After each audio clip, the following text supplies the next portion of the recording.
Alors j'ai remarqué que vous avez aussi collaboré avec Paris Musée au travers de 14 sites. Donc on comprend que finalement il y a l'idée un petit peu de fédérer avec les publics, on dit plus le, hein, mais les publics, mais aussi un petit peu de mutualiser et d'essayer de faire presque, j'ai envie de dire, d'une pierre deux coups ou de rassembler tous ces sites qui finalement ne communiquent pas toujours de la même manière. Donc finalement il y a aussi une part, j'imagine, très conseil hein, dans ce que vous faites avec tous les clients, institutions avec lesquels vous travaillez.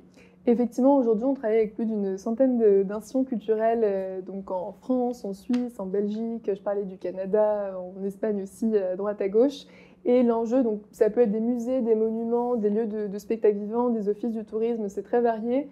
Et en fait, c'est intéressant que tu reviennes sur tous ces exemples de collaboration parce qu'à chaque fois, certes, on a cette technologie, ce produit, etc., mais ça vient au service d'un enjeu particulier, des objectifs qui sont ceux du lieu. Et donc l'objectif, c'est vraiment de pouvoir les accompagner et d'adapter la technologie à ces enjeux pour servir des objectifs qui sont fixés par les institutions culturelles, parce qu'il faut bien avoir en tête que tout ça s'ancre dans une stratégie préexistante et vient la servir.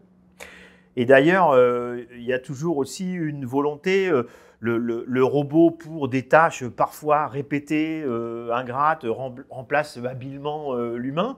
Mais c'est aussi cette idée de soulager, entre guillemets, un standard, de faire gagner du temps à des équipes, comme c'était, je crois, le cas au Grand Palais, en répondant à des questions qui finalement sont peut-être souvent les mêmes. Et un humain pourrait se fatiguer, alors que finalement un robot peut le faire avec autant d'allégresse. Oui, tout à fait. Tu parles de remplacer. Pour moi, c'est plus un enjeu de compléter. Oui, pardon, oui, oui. C'est-à-dire de voir où est-ce qu'on peut utiliser à bon escient la technologie, et en l'occurrence, en ce qui nous concerne, l'intelligence artificielle, pour soit faire gagner du temps aux équipes, soit les soulager, leur permettre de se concentrer sur ce qui a une plus forte valeur ajoutée, ou dans le contexte de la médiation, démultiplier le champ des possibles de ce qui est offert aux visiteurs, pouvoir avoir un meilleur accompagnement des visiteurs individuels, mais ça n'a jamais vocation à se substituer à un accompagnement humain. Et c'est vraiment un enjeu de où est-ce qu'on place le curseur et où est-ce qu'on peut utiliser la technologie à bon escient. Et nous, c'est vraiment quelque chose qu'on trouve hyper important, et même plus largement si on réfléchit aux enjeux actuels sur l'IA versus l'artiste, le créateur, etc. Nous, l'IA ne va pas remplacer le créateur, c'est vraiment un enjeu de complémentarité et d'utiliser à bon escient.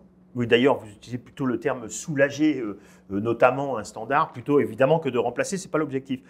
Il y aura toujours besoin d'humains dans ces lieux. Alors, autre chose, je crois que c'est avec, encore une fois, l'idée de faire collaborer des lieux ensemble qui souvent s'ignorent. Hein. Je parle des opéras français. Vous avez travaillé avec 13 opéras français. Et là, vous évoquez la question de la narration. C'est-à-dire que ce n'est pas simplement répondre à des questions, mais c'est aussi parfois développer une histoire et la faire suivre un réseau avec une cohérence, c'est ça ? Effectivement, l'aspect éditorial, il est très important dans ce qu'on fait, parce que c'est vrai que souvent on pense technologie, mais pour moi, dans une expérience numérique, la technologie est aussi importante que le contenu. Et donc, on travaille vraiment sur cet aspect éditorial pour faire en sorte à chaque fois d'avoir la bonne tonalité en fonction du type de public qu'on va cibler. Et par exemple, je pense à un projet qu'on a réalisé dernièrement avec le Louvre, qui était pour les enfants et leur accompagnement. Donc là-dessus, il y avait un enjeu de comment est-ce qu'on on emploie les bons mots, on rend accessibles les sujets, on permet de faire en sorte que le dispositif soit là pour regarder l'œuvre et pas pour capter intégralement l'attention du visiteur. Donc c'est vraiment comment est-ce qu'en termes de contenu, on va produire les bons contenus pour accompagner le visiteur, et la narration est la clé là-dedans. D'ailleurs, c'est intéressant, si on regarde les profils des actrices et des acteurs d'Ascmona, ça va du quasi data scientist aux auteurs. Avec une forme de pédagogie, un intérêt qui est porté sur un domaine avant même de commencer à travailler, à te proposer des solutions, c'est ça, hein ? Oui, c'est ça, on a vraiment une pluralité de talents dans notre équipe, et c'est vraiment ce qui fait sa richesse, d'avoir effectivement talents très techniques comme des data scientists, qui sont des personnes qui travaillent sur l'intelligence artificielle, à d'autres personnes qui ont une expertise sur les musées, sur l'écriture de contenu, sur l'histoire de l'art. Et en fait, ce qui est hyper intéressant, c'est qu'à l'heure aujourd'hui de l'intelligence artificielle générative, on pourrait croire que du coup, on n'a plus besoin d'écrire. En fait, on écrit plus que jamais, puisqu'il y a vraiment un enjeu d'alimenter ces intelligences artificielles, de faire en sorte qu'elles soient nourries de contenus de qualité, notamment scientifiques. Donc, nous, ça reste quelque chose qui est au cœur de nos missions aujourd'hui. Alors là, on échange en français, mais les robots peuvent switcher d'une langue à l'autre.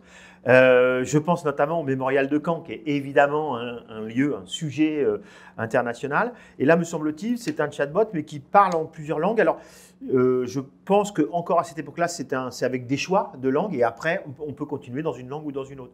Mais j'imagine que ça s'anticipe, c'est-à-dire que ce n'est pas illimité. C'est un certain nombre de langues qui sont envisagées et avec lesquelles on peut échanger. Hein. Alors en fait, on a beaucoup augmenté nos possibilités, pareil, avec ces nouvelles technologies qu'on mobilise, puisque aujourd'hui on a 25 langues qui sont disponibles, on peut facilement en ajouter de nouvelles, et ce qui est intéressant, c'est que ça nous permet en fait d'avoir dans notre base de connaissances, puisqu'on a créé toute une technologie qui permet d'insérer dans des intelligences artificielles génératives une base de connaissances limitée, de façon à ce que ce soit uniquement cette base de connaissances qui soit mobilisée pour générer des réponses. Et donc, ce qui est intéressant, c'est qu'on peut faire, et donc on a fait de nombreuses expérimentations, mais si par exemple on a une base de connaissances en français, on peut faire en sorte quand même de répondre en anglais, en espagnol, en italien, en de nombreuses autres langues, avec une vraie qualité de réponse. Donc c'est là que c'est intéressant de voir comment est-ce que la technologie vient démultiplier les usages sur ces enjeux d'accès à la culture, puisque depuis tout à l'heure, je parle à la fois de cet aspect de multilangue, de bonne tonalité et d'inclusion pour pouvoir parler à l'ensemble des visiteurs et faire en sorte d'avoir un contenu vraiment adapté, et aussi des enjeux d'accessibilité, puisqu'on peut avoir de l'audio, du texte, on peut avoir différents modes d'interaction qui facilitent vraiment l'accès des visiteurs au contenu et à l'expérience culturelle.